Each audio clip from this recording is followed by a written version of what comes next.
October ମାସକୁ ଓଡ଼ିଶାବାସୀ ଅତ୍ୟନ୍ତ ଅଶୁଭ ମାନନ୍ତି କାରଣ ଏହି ଅକ୍ଟୋବର ମାସରେ ଓଡ଼ିଶାକୁ ଅନେକ ବାତ୍ୟା ମାଡ଼ି ଆସିଥାଏ। ଆଜି ପର୍ଯ୍ୟନ୍ତ ଯେତେ ବି ସବୁ ବାତ୍ୟା ଆସିଛି ଏସବୁ ବାତ୍ୟା ମଧ୍ୟରୁ 1999 ମସିହା ମହାବାତ୍ୟା ଥିଲା ସବୁଠାରୁ ଭୟଙ୍କର।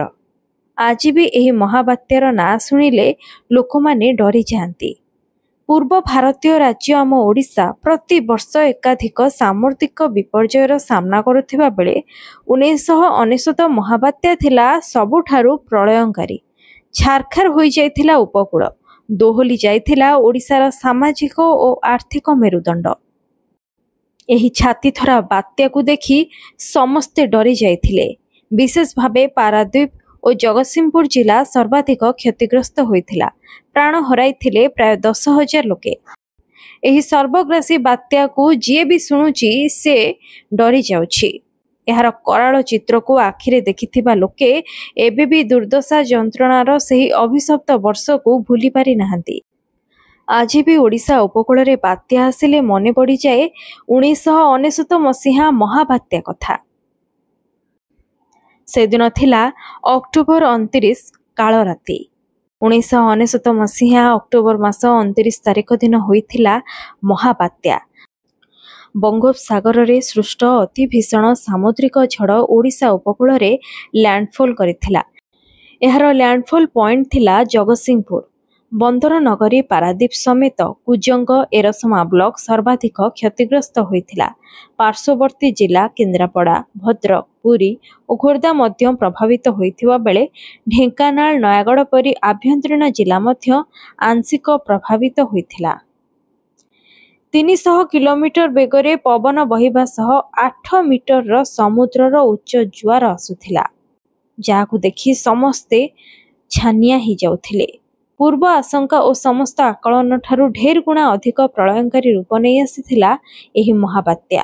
ଘଣ୍ଟା ପ୍ରତି 300 କିଲୋମିଟର ଟପିଥିଲା ପବନର ବେଗ। ସମୁଦ୍ରରେ ଉଠିଥିଲା 6ରୁ 8 ମିଟର ଉଚ୍ଚ ପର୍ଯ୍ୟନ୍ତ ଜୁଆର। ନିଶ୍ଚିହ୍ନ ହୋଇଯାଇଥିଲା ଉପକୂଳ ଜଗତସିଂହପୁର ଜିଲ୍ଲା। ଏହାର ପ୍ରଭାବ ଅକ୍ଟୋବର 29 ତାରିଖରୁ ନଭେମ୍ବର 1 ତାରିଖ ପର୍ଯ୍ୟନ୍ତ ରାଜ୍ୟର ବିଭିନ୍ନ ସ୍ଥାନରେ ପ୍ରାୟ 447 ମିଲିମିଟରରୁ 955 ମିଲିମିଟର ପର୍ଯ୍ୟନ୍ତ ଅତି ପ୍ରବଳ ବର୍ଷା ହୋଇଥିଲା, ଯାହା ପରବର୍ତ୍ତୀ ସମୟରେ ବନ୍ୟା ସୃଷ୍ଟି କରିଦେଲା। ବୈତରଣୀ, ବୁଢ଼ାବଳଙ୍ଗ ଓ ଶାଳନ୍ଦୀ ନଦୀ ଅବବାହିକାରେ ପ୍ରବଳ ବର୍ଷା ହେବା ଫଳରେ ଯାଜପୁର, ଭଦ୍ରକ, କେନ୍ଦ୍ରାପଡ଼ା, ବାଲେଶ୍ୱର ଓ ମୟୂରଭଞ୍ଜ ପରି ଜିଲ୍ଲା ବନ୍ୟାରେ ବ୍ୟାପକ ଭାବେ ପ୍ରଭାବିତ ହୋଇଥିଲେ। ରାସ୍ତାଘାଟ, ଗ୍ରାମ, ଜନବସତି, ସହର ଓ ଭିତ୍ତିଭୂମିକୁ ପୁରା ଧ୍ୱଂସସ୍ତୂପରେ ଏହା ପରିଣତ କରିଦେଇଥିଲା। ଏହି କରାଳ ବାତ୍ୟା ଯୋଗୁଁ ମୃତ୍ୟୁ ସଂଖ୍ୟା ଏତେ ଅଧିକ ଥିଲା ଯେ ସରକାରୀ ବେସରକାରୀ ସ୍ତରରେ ଏହାକୁ ନେଇ ଦ୍ୱନ୍ଦ୍ୱ ମଧ୍ୟ ରହିଯାଇଛି। ତଥାପି ସରକାରୀ ଭାବେ ରାଜ୍ୟରେ ମୋଟ 9,885 ଜଣଙ୍କ ଜୀବନ ଯାଇଥିବାର ଦର୍ଶାଯାଏ। ମୋଟ ମୃତ୍ୟୁ ସଂଖ୍ୟାର ପ୍ରାୟ 8,119 ଜଣ କେବଳ ଜଗତସିଂହପୁର ଜିଲ୍ଲାର ଥିଲେ। ତଥାପି ବର୍ଷ ପର୍ଯ୍ୟନ୍ତ ଶତାଧିକ ନିଖୋଜଙ୍କ ପତ୍ତା ମିଳିନଥିଲା। ଅନେକ ଚିହ୍ନଟ ହୋଇପାରିନଥିବା ମୃତଦେହ ମଧ୍ୟ ଉଦ୍ଧାର କରିଥିଲେ। ସରକାରୀ ତଥ୍ୟଠାରୁ ମୃତ୍ୟୁ ସଂଖ୍ୟା ଢେର ଅଧିକ ବୋଲି ମଧ୍ୟ ଚର୍ଚ୍ଚା ହୁଏ। ଏଥିରେ ପ୍ରଭାବିତ ହୋଇଥିଲେ ପ୍ରାୟ 2 କୋଟିରୁ ଅଧିକ ଓଡ଼ିଆ ଜନଜାତି। ଏହି ପ୍ରଳୟଙ୍କରୀ ବାତ୍ୟା ଉପକୂଳ ଓଡ଼ିଶା ସମେତ ରାଜ୍ୟର ମୋଟ 128ଟି ବ୍ଲକରେ ବ୍ୟାପକ କ୍ଷତି ଘଟାଇଥିଲା। ମୋଟ 1.89 କୋଟି ଲୋକ ପ୍ରଭାବିତ ହୋଇଥିଲେ। 46ଟି ସହରାଞ୍ଚଳ ସ୍ଥାନୀୟ ସଂସ୍ଥା, 2,399 ଗ୍ରାମ ପଞ୍ଚାୟତ ଏବଂ 14ଟି ଜିଲ୍ଲାର 17,993ଟି ଗ୍ରାମ ବାତ୍ୟାରେ ଗଭୀର ଭାବେ ପ୍ରଭାବିତ ହୋଇଥିଲା। 4.5 ଲକ୍ଷରୁ ଅଧିକ ଗୃହପାଳିତ ପଶୁଙ୍କ ମୃତ୍ୟୁ ହୋଇଥିଲା। ମୋଟ 15,79,582 ପକ୍କା ଓ କଚ୍ଚା ଘର ନଷ୍ଟ ହୋଇଯାଇଥିଲା। 18.43 ଲକ୍ଷ ହେକ୍ଟରର ଫସଲ ନଷ୍ଟ ହୋଇଥିଲା। ଭିତ୍ତିଭୂମିର ମୋଟ କ୍ଷତି ପ୍ରାୟ 6,243.96 କୋଟି ବୋଲି ସେତେବେଳର ଆକଳନରୁ ଜଣାପଡ଼େ। 1999ର ପ୍ରଳୟଙ୍କରୀ ମହାବାତ୍ୟା ପରେ ଓଡ଼ିଶା ଭାରତର ପ୍ରଥମ ରାଜ୍ୟ ଭାବରେ ବିପର୍ଯ୍ୟୟ ପରିଚାଳନା ପ୍ରାଧିକରଣ ପ୍ରତିଷ୍ଠା କରାଇଥିଲା।